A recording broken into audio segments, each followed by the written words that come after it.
Ireland has done so well on its integration of renewable electricity. So we feature above average in Europe for the integration of renewable electricity.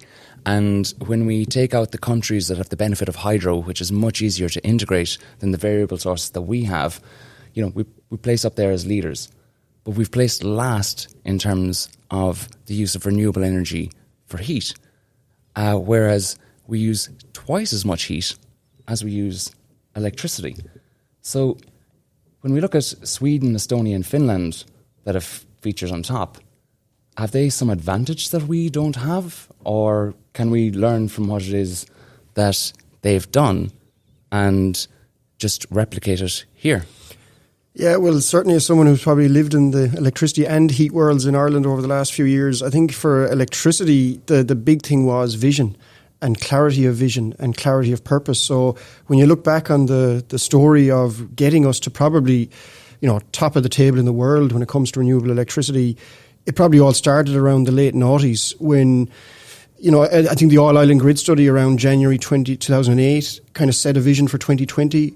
It almost aligned regulators, policymakers, the industry, supply chains on a common vision that enabled everyone to kind of know that this is what's coming, this is what we're trying to deliver, this is what we're trying to achieve. That clarity never came in renewable heat. And I think the reason it didn't is there just wasn't the same common understanding of what needed to be done. In a way, for renewable electricity, the answer was obvious. It's windy. Wind was incredibly well proven at that stage as relative to most renewable energy technologies. Ireland was a relatively windy place, like probably top 2 windy places in Europe, and we didn't really have a huge amount of alternatives. Whereas there was certainly not that clarity for heat. Like there was probably a lot of debate about like what should we do.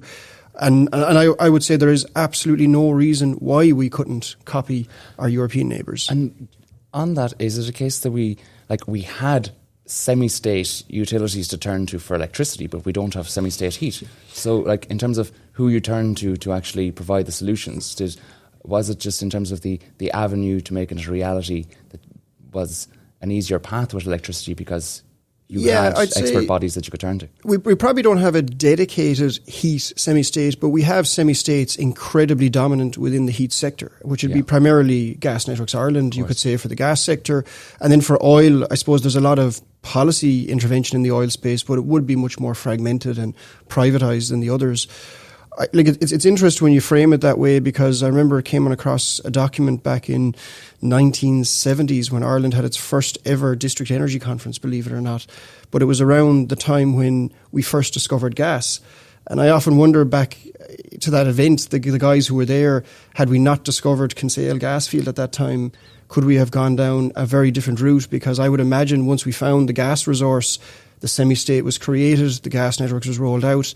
Whereas if you look to the likes of Sweden and Finland, they have almost no gas grids. They very much went down the district heating route, and that was very much the foundation of having very high renewable heat shares now. So maybe there was a pivot there where, had our semi-state evolved in a different way, our pace could have been very different, because we do have semi-states in the renewable heat space, but they're in areas that have never been proven to be able to deliver large shares of renewable heat. There's no city in Europe or the world that I'm aware of that has any substantial share of renewable heat from a gas point of view, but there is loads of examples of district heating systems and, of course, renewable electricity systems that then can be used for heat all around the world that have huge shares of renewable energy. So had our semi-state direction of travel gone a bit differently, we probably would be in a very different place. But it's not to say they don't exist. There is semi-state companies very involved in the heat sector.